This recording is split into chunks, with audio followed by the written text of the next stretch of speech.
Hey everybody, this is the Platinum Knight, and welcome back with my Sonic review.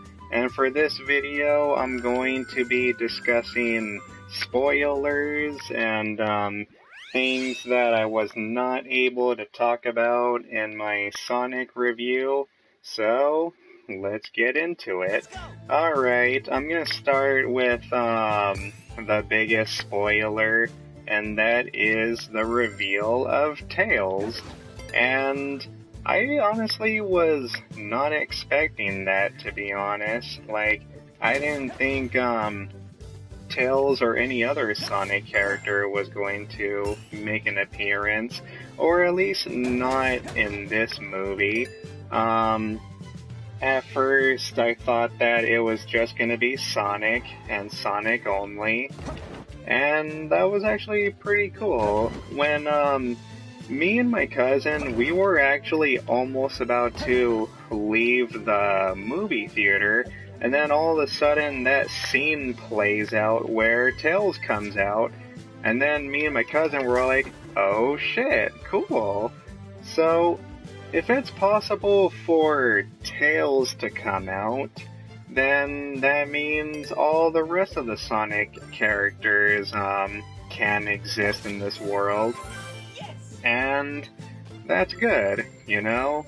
That means people like Knuckles, Amy, and I was actually talking about this with my cousin when we got out of the theater.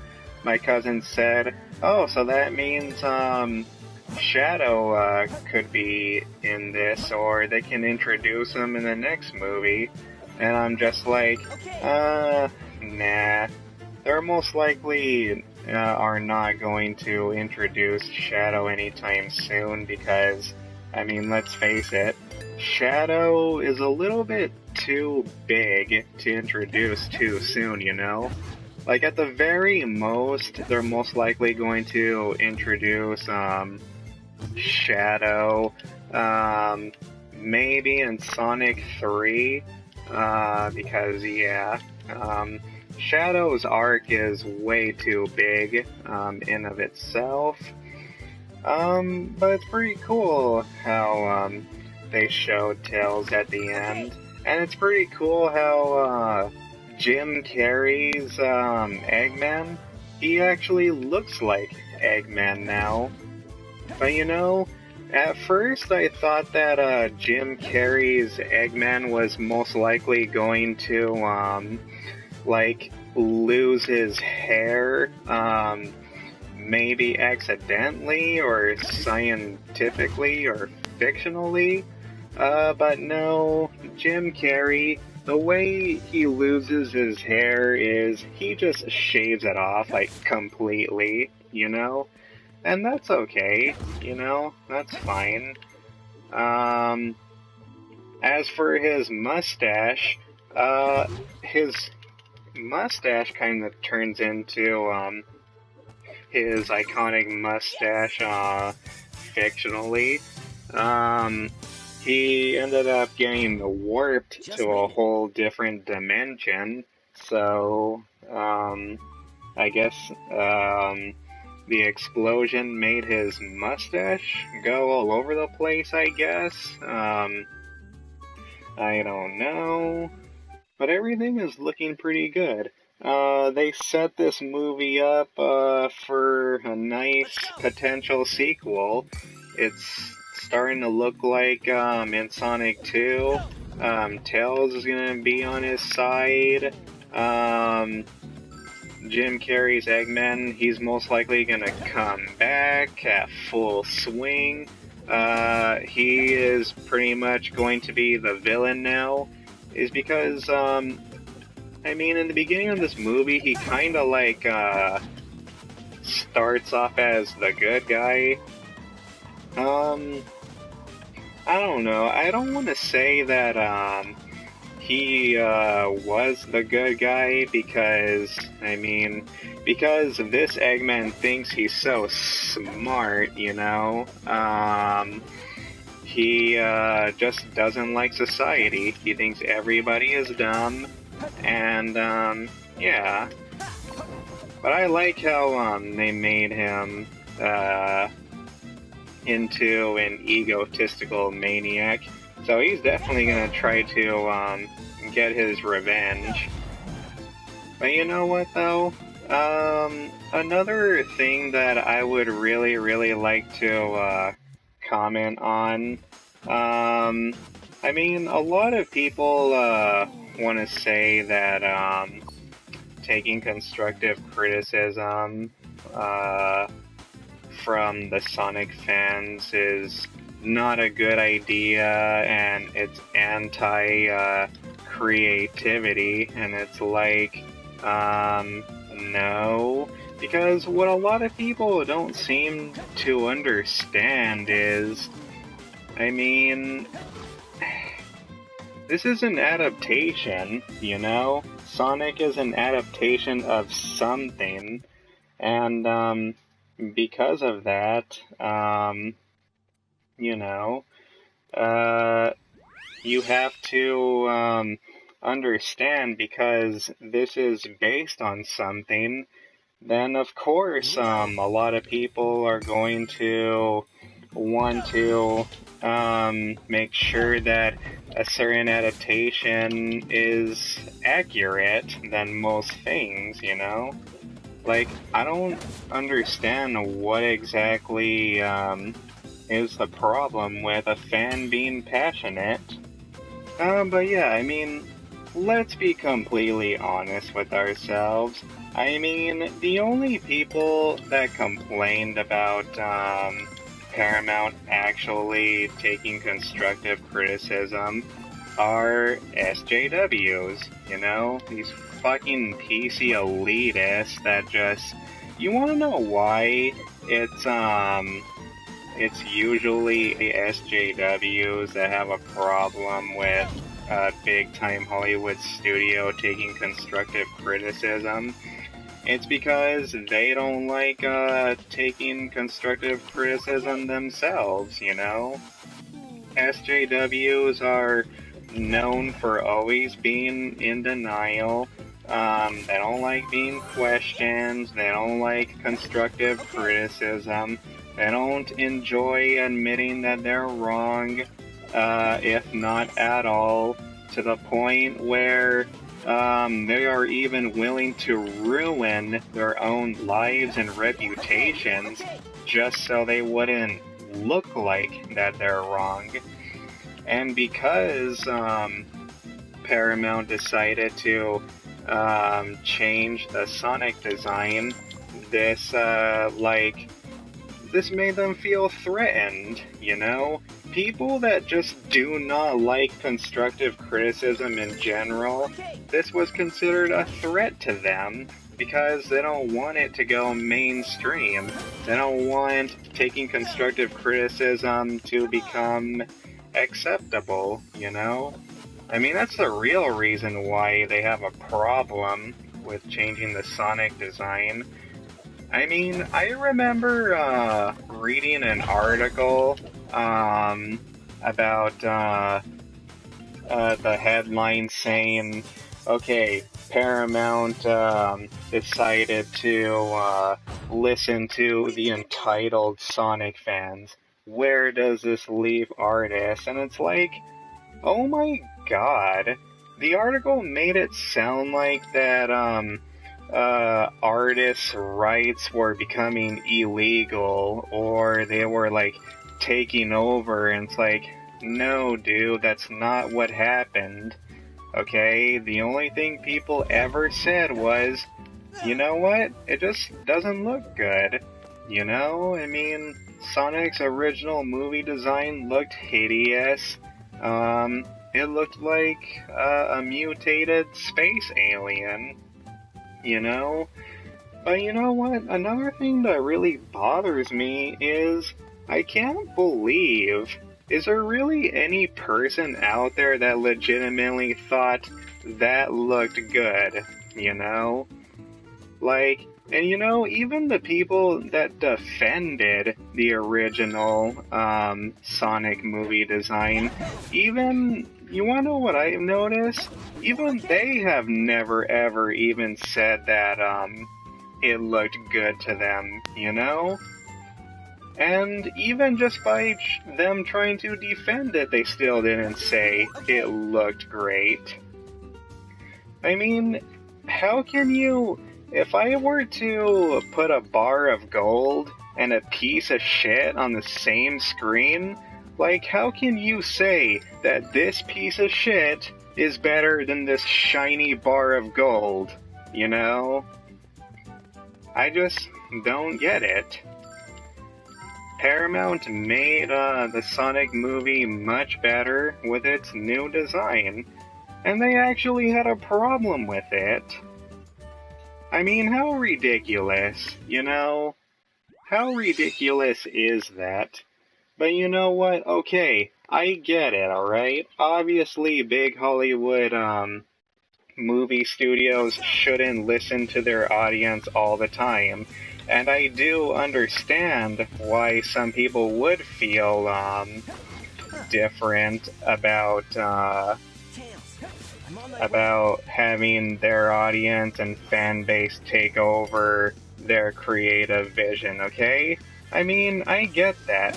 But remember, these same people that constantly complain and that are whining about how they changed Sonic, these are the same people that have zero problem whenever a big studio or company gives in by censoring putting sexy women in some of their projects, you know? And they just excuse it by saying, oh, it's sexual objectification, it's discriminative. So, to these people who constantly defend the original Sonic movie design, well, where the hell were you when a bunch of insecure people would constantly defend or try to censor sexy people in certain movies, video games, and posters? Oh yeah, nowhere. You were nowhere to be seen, you were nowhere to be heard. You wanna know why? Because you don't care about art, okay? You don't care about free creative range, no. The only thing you care about is your agenda, okay? And like I said, people that criticize the original design, they weren't pushing an agenda. All they said was, it just did not look good, you know? And a lot of people want to blame the audience for the studio in Vancouver shutting down. I mean, first of all, that's not our fault. And second, you could easily argue that that studio in Vancouver would have shut down anyway because nobody would have saw this movie. If they would have kept Sonic's original design, then this movie would have flopped. Nobody would have gone to see it. It wasn't going to make any money anyway. So, it's so dumb how people actually think that this company wasn't gonna lose either way, you know? And you know what? I'm gonna read a couple of articles because they decided to change it and make this a better movie. You wanna know what's currently happening right now? Sonic, it just surpassed $20 million at the box office. And for a video game movie, that's pretty good. That broke a box office record. It's one of the first video game movies to actually reach that goal. But of course, some people are still not happy, you know? And it's ridiculous. And I don't understand this mentality too, how people constantly just want to blame the audience, you know? And it's sad. when you really think about it. So yeah, the fact that Sonic made over $200 million at the box office, and you know what's even more impressive is this actually made over its budget too. The budget was 95 million, and I have to assume that's also counting the changing the design of the character. So that's good. It made over its budget. It actually made money, you know? Changing its design was worth it. So yeah, I can't wait for a Sonic 2. Hell, you know what? I would actually be okay if Paramount decided to make their own cinematic universe out of this. They introduced Tails, so it's very obvious that everybody else exists, like Amy, Knuckles, Shadow, Rouge the Bat. Hopefully Eggman creates Gamma. That would be nice, because he was one of my favorite characters in Sonic Adventure. They can introduce Cream, they can introduce Big, bring in Shells, all that stuff. You know what? Paramount should just do that. I mean, think about it. Paramount isn't really doing anything else with their movie franchises. I mean, Paramount has Friday the 13th, but they're not doing anything with it. So yeah, I think Paramount should make another studio, like Paramount, should make their own universe out of the Sonic license. I mean, Disney has the Marvel Cinematic Universe, Warner Bros. Has DC, Universal tried to start their own universe with The Mummy, but that didn't work out too well. So yeah, I think it's time to give another studio a try, and they should make the Sonic the Hedgehog universe, and just make an endless sequels. Give Tails his own movie, give Knuckles his own movie. After Sonic gets a trilogy, I want to see the arc, you know? I want to see Shadow get introduced. I want to see a recreation of Sonic Adventure 2. I want to see Dr. Eggman's grandfather activating the arc and everything, you know? I want to see all that, all in live action form.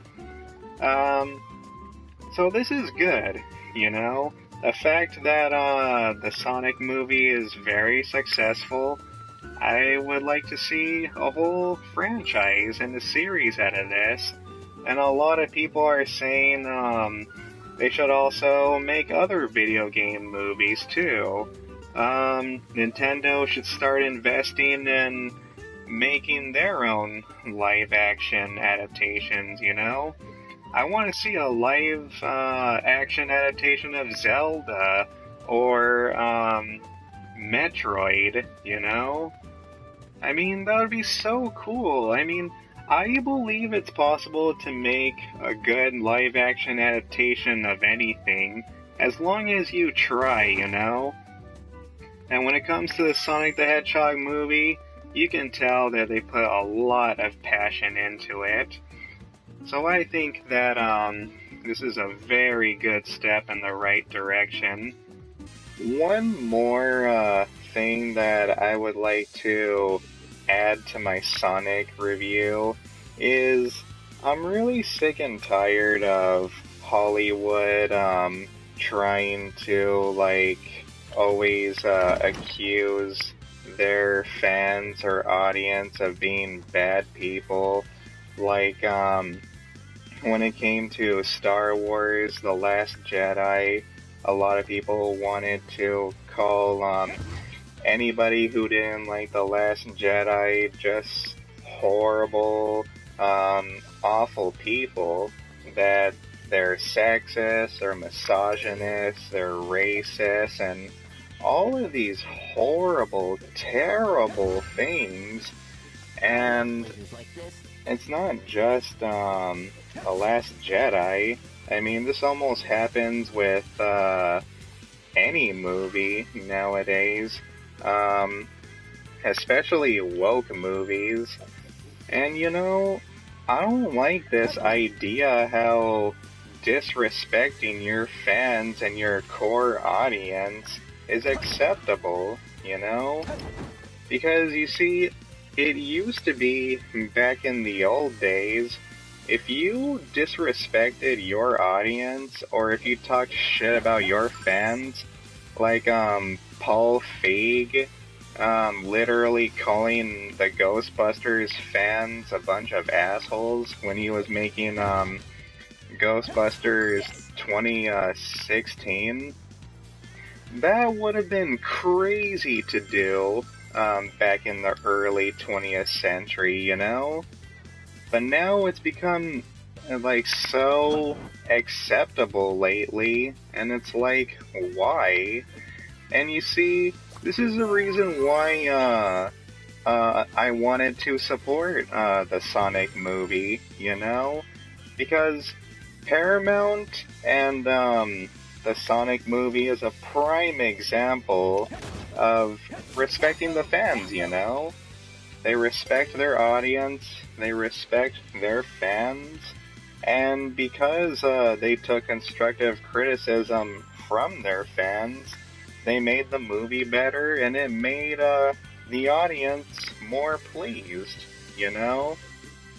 And if you go on Jeff Fowler's Twitter, he really appreciates it, you know? He is expressing his gratitude right now, saying thank you to anyone that supports his movie, you know?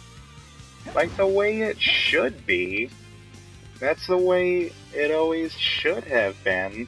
And I don't know what the hell happened. Now, so many douchebags like Ryan Johnson and Paul Feig think that talking shit about your audience is okay. And it shouldn't be that way. Just made it. So, for those of you who wanna send a message to woke, greedy Hollywood, constantly trying to push their politics and agenda, and trying to force feed us into liking what they think we should like instead of what the audience actually likes, then yes, go support the Sonic movie, because the more that I think about it, this is actually an important film for it to succeed, you know? So yeah, I don't like how Hollywood is heading, and I am really, really glad that I can say that I supported the Sonic movie. But yeah,